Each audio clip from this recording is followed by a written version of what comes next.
say everything comes from God. Why do these people misunderstand almost everything? Anything good that happens to you is from God, and anything bad that happens to you is from you. We have sent you as a messenger to the people, and God suffices as a witness. Whoever obeys the messenger is obeying God. As for those who turn away, we do not send you as their guardian. They pledge obedience, but as soon as they leave you, some of them harbor intentions contrary to what they say. God records their innermost intentions. You shall disregard them and put your trust in God. God suffices as an advocate. Why do they not study the Quran carefully? If it were from other than God, they would have found in it numerous contradictions. When a rumor that affects security comes their way, they spread it. When a rumor that affects security comes their way, they spread it. Had they referred it to the messenger and those in charge among them, those who understand these matters would have informed them. If it were not for God's grace towards you and his mercy, you would have followed the devil, except a few. You shall fight for the cause of God. You are responsible only for your own soul, and exhort the believers to do the same. God will neutralize the power of those who disbelieve. God is much more powerful and much more effective. Whoever mediates a good deed receives a share of the credit thereof, and whoever mediates an evil work incurs a share thereof. God controls all things. When greeted with a greeting, you shall respond with a better greeting, or at least an equal one. God reckons all things. God, there is no God except He. He will surely summon you on the day of resurrection, the inevitable day, whose narration is more truthful than God's. Why should you divide yourselves into two groups regarding the hypocrites among you? God is the one who condemned them because of their own behavior. Do you want to guide those who are sent astray by God? Whomever God sends astray, you can never find a way to guide them. They wish that you disbelieve as they have disbelieved, then you become equal. Do not consider them friends unless they mobilize along with you in the cause of God. If they turn against you, you shall fight them, and you may kill them when you encounter them in war. You shall not accept them as friends or allies. Exempted are those who join people with whom you have signed a peace treaty, and those who come to you wishing not to fight you, nor fight their relatives. Had God willed, he could have permitted them to fight against you. Therefore, if they leave you alone, refrain from fighting you and offer you peace, then God gives you no excuse to fight them. You will find others who wish to make peace with you and also with their people. However, as soon as war erupts, they fight against you.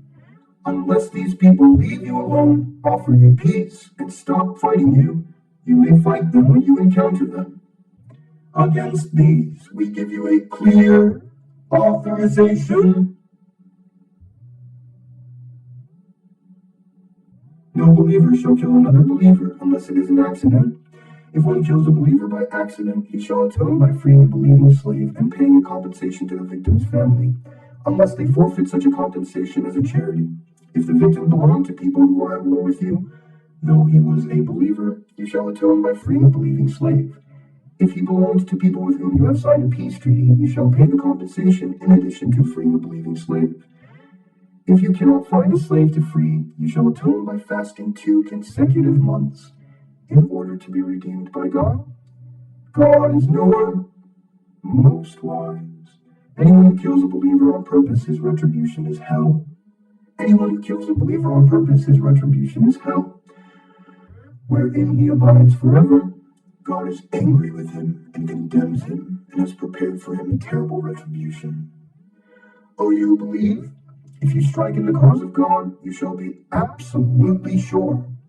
Do not say to one who offers you peace, you are not a believer, seeking the spoils of this world. For God possesses infinite spoils. Remember that you used to be like them, and God blessed you. Therefore, you shall be absolutely sure before you strike. God is fully cognizant of everything you do. Not equal are the sedentary among the believers who are not handicapped, and those who strive in the cause of God with their money and their lives. God exalts the strivers with their money and their lives above the sedentary. For both God promises salvation, But God exalts the strivers over the sedentary with a great recompense. The higher ranks come from him, as well as forgiveness and mercy. God is forgiver, most merciful. Those whose lives are terminated by the angels while in a state of wronging their souls, the angels will ask them, "What was the matter with you?" They will say, "We were oppressed on earth." They will say, "Was God's earth not spacious enough for you to emigrate therein?" For these the final abode is hell, and a miserable destiny. Exempted are the weak men, women, and children who do not possess the strength nor the means to find a way out. These may be pardoned by God. God is pardoner, forgiver. Anyone who emigrates in the cause of God will find on earth great bounties and riches. Anyone who gives up his home, emigrating to God and his messenger, then death catches up with him. His recompense is reserved with God. God is forgiver, most merciful. When you travel during war, you commit no error by shortening your contact prayers if you fear that the disbelievers may attack you. Surely the disbelievers are your ardent enemies.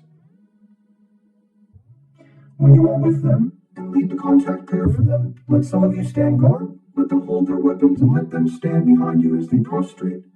Then let the other group that has not prayed take their turn praying with you, while the others stand guard and hold their weapons. Those who disbelieved wish to see you neglect your weapons and your equipment in order to attack you once and for all. You commit no error if you are hampered by rain or injury, or by putting down weapons, so long as you remain alert. God has prepared for the disbelievers a shameful retribution. Once you complete your contact prayer, you shall remember God while standing, sitting, or lying down. Once the war is over, you shall observe the contact prayers. The contact prayers are decreed for the believers at specific times.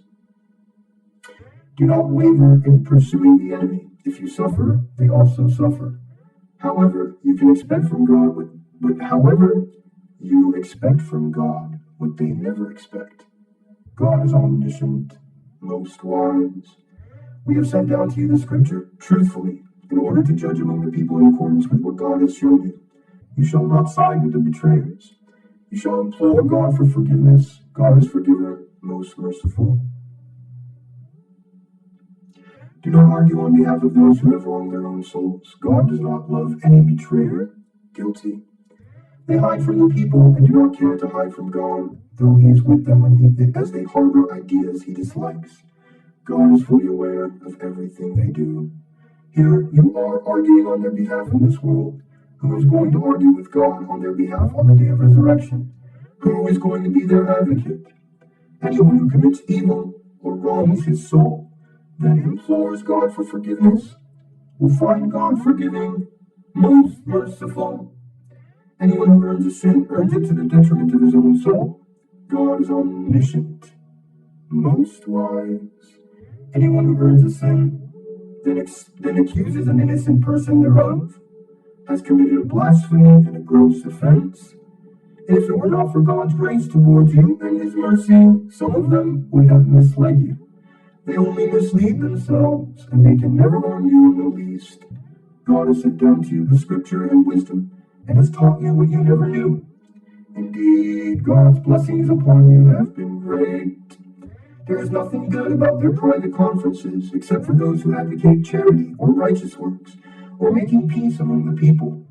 Anyone who does this in response to God's teachings, we will grant him a great recompense. As for him who opposes the messenger, after the guidance has been pointed out to him, and follows other than a believer's way, we will direct him in the direction he has chosen, and commit him to hell. What a miserable destiny! God does not forgive idol worship, and he forgives lesser offenses for whomever he wills. Anyone who idolizes any idol beside God has strayed far astray. They even worship female gods besides him. As a matter of fact, they only worship a rebellious devil. God has condemned him, and he said, "I will surely recruit a definite share of your worshippers. I will mislead them. I will entice them. I will command them to forbid the eating of certain meats by marking the ears of livestock, and I will command them to distort the creation of God. Anyone who accepts the devil as a lord instead of God has incurred a profound loss." He promises them and entices them